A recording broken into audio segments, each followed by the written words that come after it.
Now, are you performing your poetry? Do you go to like open mics and different things like that, or is it just you just a writer for the most part?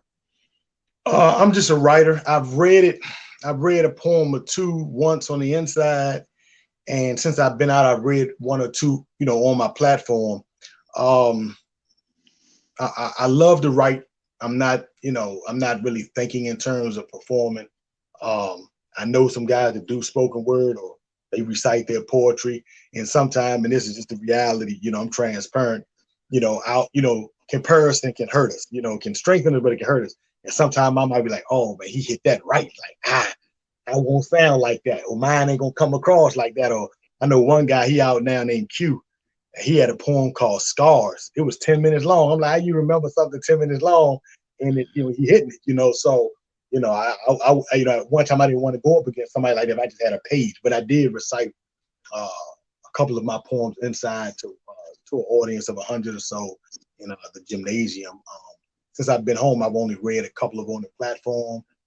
I was supposed to perform one somewhere, um, but I opted to do something else. You know what I mean, and introduce somebody else. But I haven't done that yet. But it may be in the books. I'm pretty busy, but I love writing, so I get my passion out of that. But I'm not really for crowds for that. That arena, but I love listening to it. I love seeing it, and I love hearing it. It was actually a doctor. She's an author, but she was a school teacher for many, many years. A Dr. Zanita Johns, affectionately known as Dr. Zane, and she actually read one of my poems.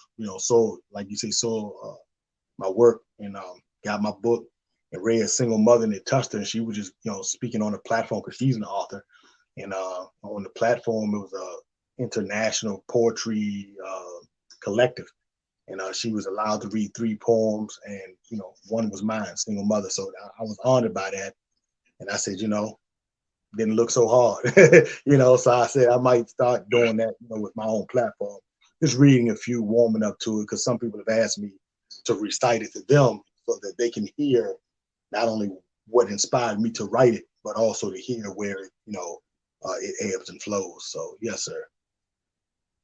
Okay, okay, that's what's up, man. I definitely respect that. So I got a question for you. Outside of the creative benefits, you know, um, what are some of the benefits of writing? You know what I'm saying? Especially at a time like now, with COVID, a lot of people are having internal conflicts, mental issues, spiritual issues. What does poetry provide for you in terms of writing and releasing and being able to talk about certain things? You know. It's crazy that you say that. I actually wrote one about COVID, and I want to say I entitled it "The Year of 2021," but it speaks about that, and I don't have it all memorized, but it talks about sitting at home, frustrated, antisocial, forced upon us, you know, but all alone, and so forth and so on. I'll go on just to describe what a lot of people, as you said, are going through. Humans are social creatures, so when we go to work, many people, want to be around their coworkers. Some don't like them, but you miss them when you're not around them for a long period of time. So I did speak on that. I wrote, like I say, it is therapeutic to answer your question simply. But like I say, the first poem, Rude Awakening, I wrote that a couple of months after coming home, and that's because I have a large family. And when you're inside, you're reading the letters, but people don't really tell you in detail what they're going through. It's easy to tell us what other people are doing and what they're going through. So when I came home and I saw, how some of my own family members were living, working, but just, drinking a bit much or just not talking to one another, bonds that were fractured years ago, and just people that grown. Like I said, I've been gone for 25. When I left, a lot of the people I left were kids, children, younger siblings, younger cousins. They're grown now, their fathers, their mothers. And so me coming out with any advice, any light that I'm trying to offer, it was embraced, what I'm saying, but not, of course, not followed. People gonna move at their own pace. Um, so a lot of my poetry is inspired. I wrote one about the neighborhood that I go in weekly in Southeast DC called Potomac Gardens. I do a lot of voluntary work over there with some of the youth, some of the mothers, that are over there, Miss Danielle or Miss Courtney Mills. Like, these are tremendous women. And the organization I go over there with is Brothers Huddle, Frank Muhammad and Abdul Kareem. And, we just do what we can in the community. We mentor, we tutor, we train, we take them out on trips. We went to the Baltimore Black Wax Museum. We've taken the kids to parks. Uh, we were planning on taking them to the zoo, but so much came up over the last few weekends. But I've actually got the children to pick up the trash in their community. You know what I mean? Walked around like, I'm gonna get some bags. Y'all gonna help me? And they help me. So when I actually walk up in Potomac Gardens, you know what I'm saying? It's a rough neighborhood. When I walk up in there, they run to me. Uncle, Brother Khalid. So it does my heart good. But I was inspired to write a poem about that because when people see Potomac Gardens, it's bricks, and it's surrounded by gates, and on almost every corner is a police car. Inside it now you have police patrol because of shootings and neighborhood beefs. And so the first part of that poem, entitled "The Gardens," is about the hardship, the urine that you smell in the hallways, the young guys standing in the hall of some of the buildings wearing all black, hands in their pants, reeking of weed and liquor.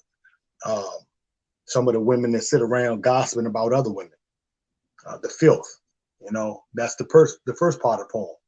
But then the second part is the mothers like Miss Danielle and Miss Courtney who babysit other mothers' children, who literally feed other mothers' children because other mothers don't have the money. You got the young men around there that do check on some of the other young brothers, man, and be like, "Hey, soldier, tighten up, man, tie your shoe up." So you have the heart and love in there, even beneath the hardship. So, a lot of my poems are just inspired. I used to have an anger problem, coming from the streets, honestly. And I wrote one literally 2 weeks ago called Terrible Master.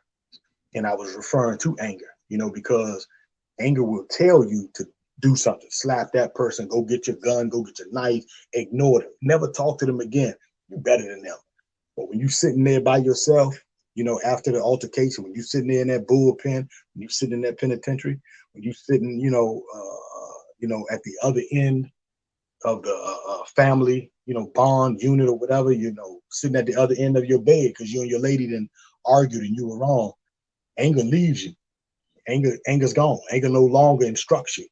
Now you have calm, and when you're calm, then other thoughts, are trying to, take over. Humility. Apologize, but anger will lead you into, some terrible predicaments and will abandon you. So, yeah, I wrote a lot of poems about, so many different things. I have cousins. I wrote a poem called Cousins, because all of us write poems about mothers. I wrote a poem about my father, but I have cousins that since I've been home, they've been the ones that have supported me almost the most, except for one of my best friends. He's my best friend. He's more like a brother. We go back 30 years, and a couple of my cousins from since I've stepped out that's prison yard gate.